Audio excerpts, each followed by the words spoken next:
Thank you everybody for coming tonight. I appreciate you being here. Well, I guess I really don't need to introduce what the Juliette Society is about because you did the job for me.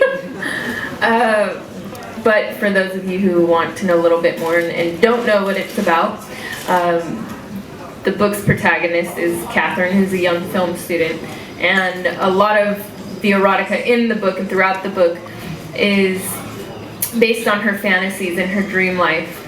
She sees Belle de Jour in her film class for the first time, and this inspires her and sparks something inside of her that she didn't have before, and she's struggling with maintaining this seemingly perfect relationship she has and how to ask for more but her boyfriend rejects her, and how to fulfill herself. And she gets pulled into the Juliette Society by a new friend she made in class named Anna.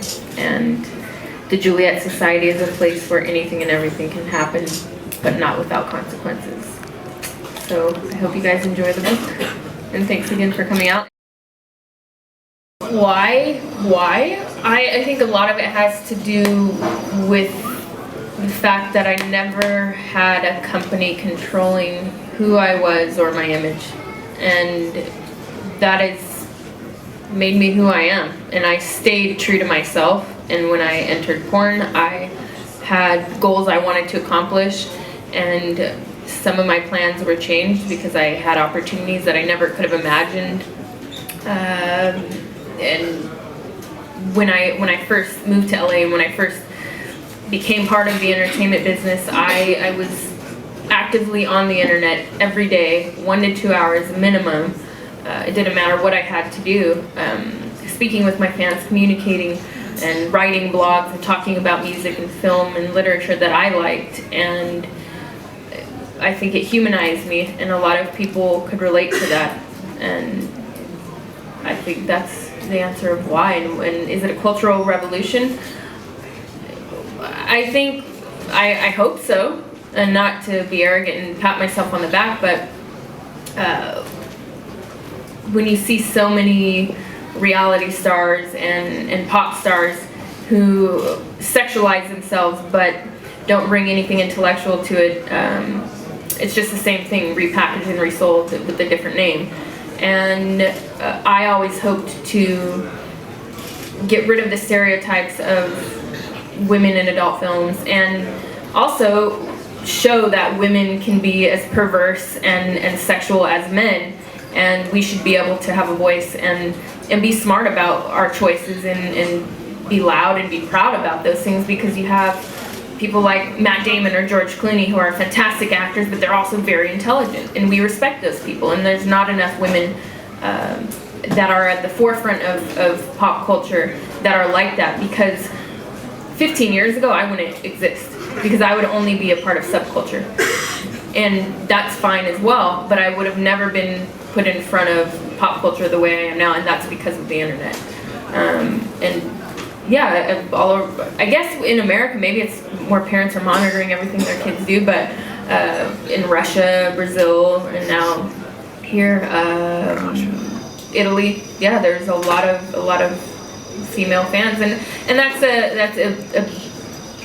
a funny thing that people always say. Well, I bet you have really strange, weird male fans, and that's not the case. It's just traditionally men are the people that come out and like to talk about porn stars and write about it, and girls aren't into that. They don't, they're not fanboys.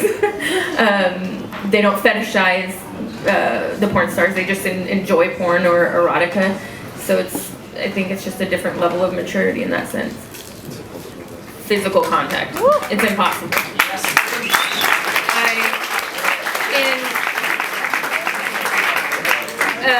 Sex dolls have been around for a long time now, and that kind of proves it right there. Not, of course not.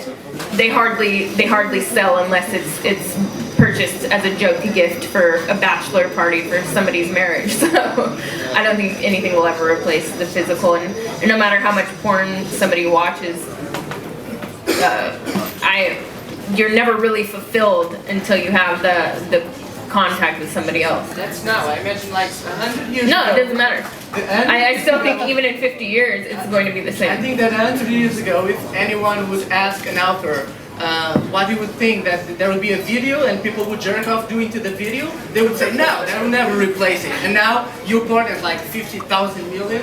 Yeah, but it hasn't replaced it. I'm not that poetic, but it's good that porn star is a poetic thing. Thank you.